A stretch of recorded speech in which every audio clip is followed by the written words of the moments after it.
What's up, Star Hunters? It's Oriansenshi. Sorry for the super late video today. Life has kind of just been kicking me in the shins, so I'm actually just slapping this together really quick, and I hope that this is enjoyable for you guys. It's going to be a really quick video where I explore power levels and what they mean for the game, why they're important, and what the different ones mean and can be used for, and what that means for character creation, okay? Ready? Let's go!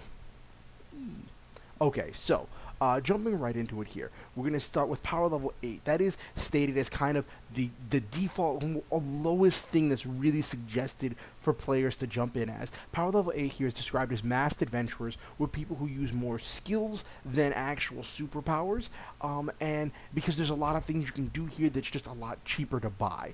These are characters that are going to be using equipment. These are characters that are going to be using just a lot of the really cheapest ways they can get stuff, and they're not going to be super strong, right? Now, even if they have, even if they have a lot of damage, characters at this level are going to be having damage output in the 10 to 12 range. That's the 25 to 27 range. That is like the upper level. Now, your average damaging power here is going to be rank 8, right? And your average toughness is going to be, in the 8 range. Some characters may drop that down to like the 5 to 6 range in order to take increased dodge and parry. I'm going to go into all of those trade-offs in just a second. Now, you're probably thinking, well, why does the power level matter? Like, if we're doing this decreased power level, then my GM is obviously going to throw decreased strength enemies at us. That can be true, but it's very important to think about where your characters fit in the world. Now, power level 10 is this like default power level that we all start at. Well, not all of us, but like it's kind of what all of the stuff is built for and written for. It is your character as an established superhero. You're not so much like, you're not a community leader, but you're not like leading your own team, but you are a very strong, developed, and adult superhero. Also, power level 8 can be used to represent high school heroes that are fighting, that are trying to balance school life and hero life, and they haven't come into their own yet, right? Power level 12 is the big leagues. These are like the Justice League or the Freedom League and all of that stuff. These are the really strong like countrywide protectors, right? And power level 14 is when you're getting into the like not just the one country but the whole world, and not just the whole, and like 15 is when you start getting into like intergalactic stuff, right? And that's really big. Now, like I said, average toughness defense at power level 8 is going to be usually about 8 toughness, and then 10 for power level 10, and 12 for power level 12, and 14 for power level 14. So like at power level 10, which were pretty much all the characters I've made are, like toughness 14 are these really big hulking behemoths. At power level 14, that's just average. That's just, your average individual. Now, why does this matter? Well, let me show you why this matters. Bazam! So this is a list of standard ranged weapons that characters and NPCs can gain access to from your regular store or gun shop or gun show or whatever, right? And if you look here, right, this is the big one, right? Heavy pistol. That is just a standard pistol, no like add-ons and stuff. Now, whereas a light pistol is more of like a Saturday Night Special or something like that. Well, actually, that would be more of a holdout, but the light pistol is like something small. But this is like your default pistol. Like between this and the light pistol are going to be default for police officers, thugs, and so on and so forth. You're looking at damage 3 and damage 4 for the 3 for the light pistol, 4 for the heavy pistol, right? That's something. Your SMGs are sitting there at multi-attack damage 4, right? All of a sudden, that's a bit threatening, right? When you are power level 8 and you have 8 toughness, right? There's a pretty decent chance that this is going to mess you up. Damage 4 for the heavy pistol is going to be DC 19, right? Which means that the enemy has more, like, when you're doing your toughness check, there's more than a 50% chance that you're going to take damage if you get hit with one of these. at power level 8 because, just over a 50% chance, and then it's like just over 50 for taking damage, and it's like I think it's like a 30 or 40 of actually getting like staggered. There's maybe a 10% chance, 5 to 10% chance of this knocking you out in one shot, and that's pretty scary. That's pretty scary. So at that point, that means standard guns and conventional weaponry are actually a threat to PL8 characters. They can be a threat depending on the situation and depending on the character for PL10 characters, but it's not nearly as bad. And once you get to PL12, you really just ignore this. Also, there is the Impervious add-on that people can put on their Toughness. Impervious, for as many ranks as you have Impervious, you just ignore half of that or below. So round it up. So like if you have Impervious Toughness 7, right? That means that you will ignore everything that is 4 damage and below, right?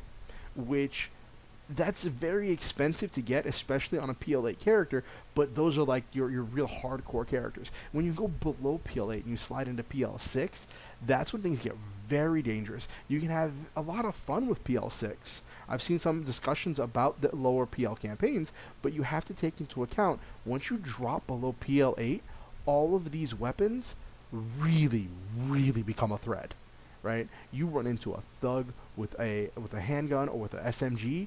If you are playing a PL6 character, there is a very, very good chance you are going to take a significant amount of damage before you take that thug down, unless you get the jump on him or use your skills and think your way through everything, right? And this is just the ranged weapons. Let's take a look at the melee weapons, right? Brass Knuckles. Now, these melee weapons are usually strength-based. At least the Brass Knuckles, the club, the knife. The Pepper Spray and the Stun Gun are both affliction, so that's not going to be strength-based. But most of these, the ones that are actually damage, except for some of the exotic, are strength-based. You're adding strength to them, right? Brass Knuckles, 1 damage, bludgeoning, plus strength. So depending on the character, this can be powerful, or it might not be, right? But then once we get into, like, a knife, right? Damage 1 piercing with improved critical. That can be deadly, right?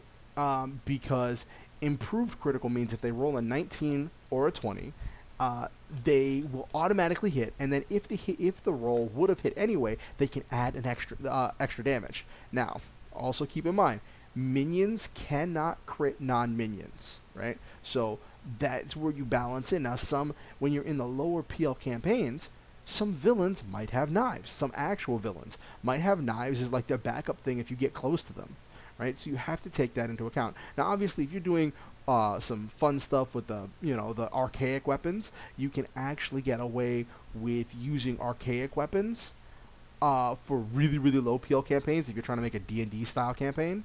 But in those kind of campaigns, like this damage 3 is going to be kind of some of the strongest stuff you'll see for like the PL2 stuff. Like you're not going to deal with handguns and whatnot there.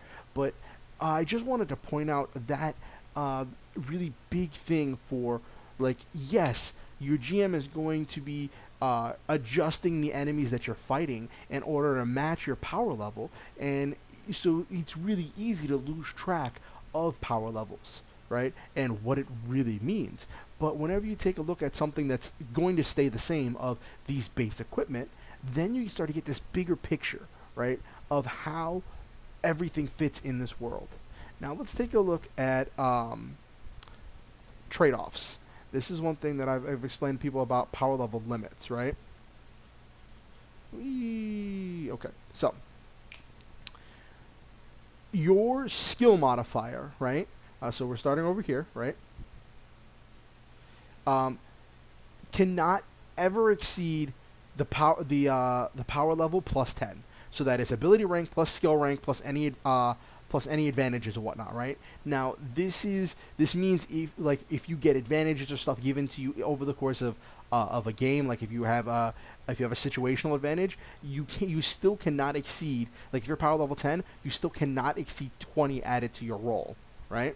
Make sense? Okay. All right. So then you have your attack and your effects, right? So this is if you're making an attack, right? and you're making an attack roll at something, whether shooting an arrow or whatever. I was actually just working on a design for my next character build that's going to be based on the green arrow, and ran into this with some of his trick arrows.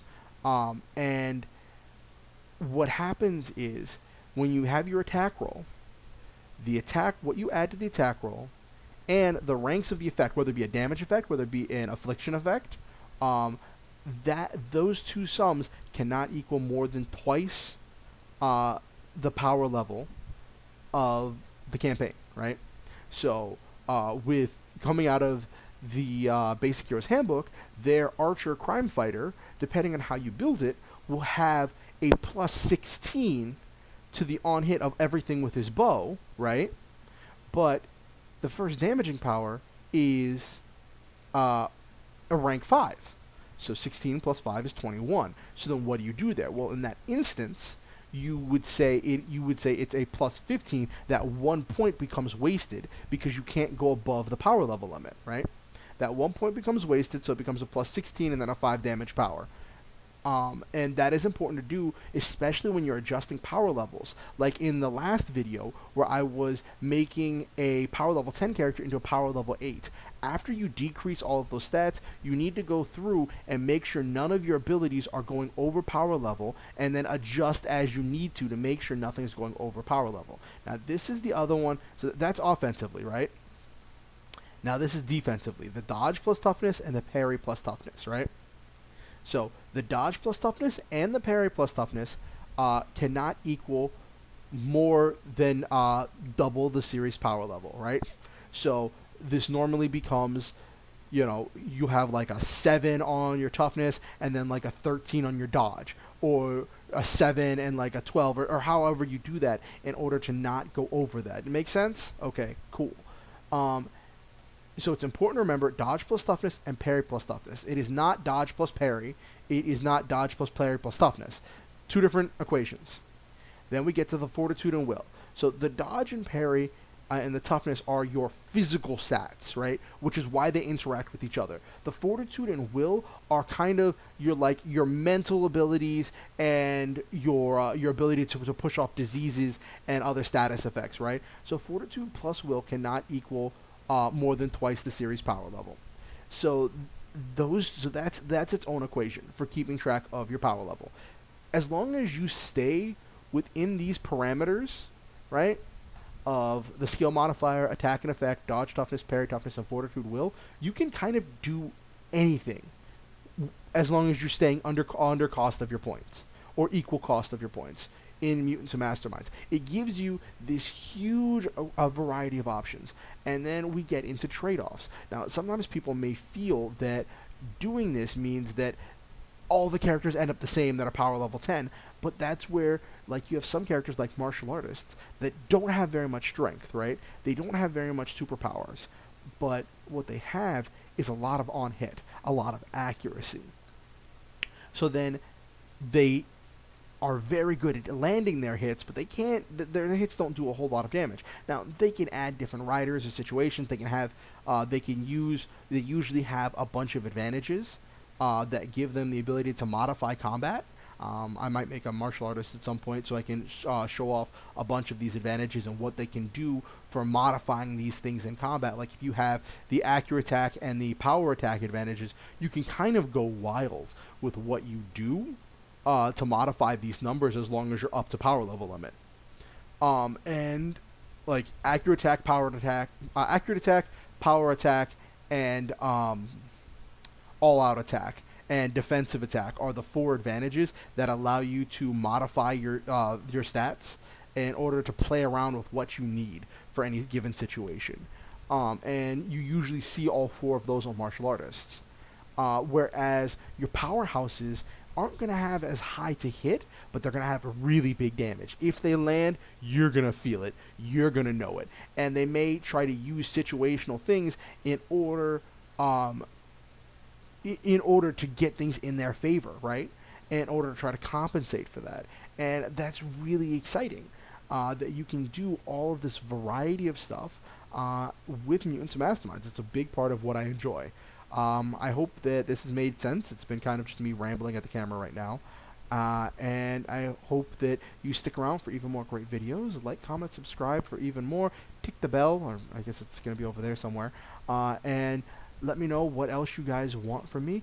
Tomorrow I'm going to be working on possibly another character build video, or I might do a setting description where I go over my Horizon Academy setting that I'm going to be using in my upcoming campaign. And yeah, leave it down in the comments what you want to see more of, what you think of these videos. Was this too long? Do you want shorter videos? Let me know. Have a good one. Remember, shoot through the stars, have wonderful adventures, live your dreams, and I'm going to keep bringing you guys all of the things. I mean, you would say memes, but I don't really meme anymore, so we'll see what happens. Have a good one, everybody.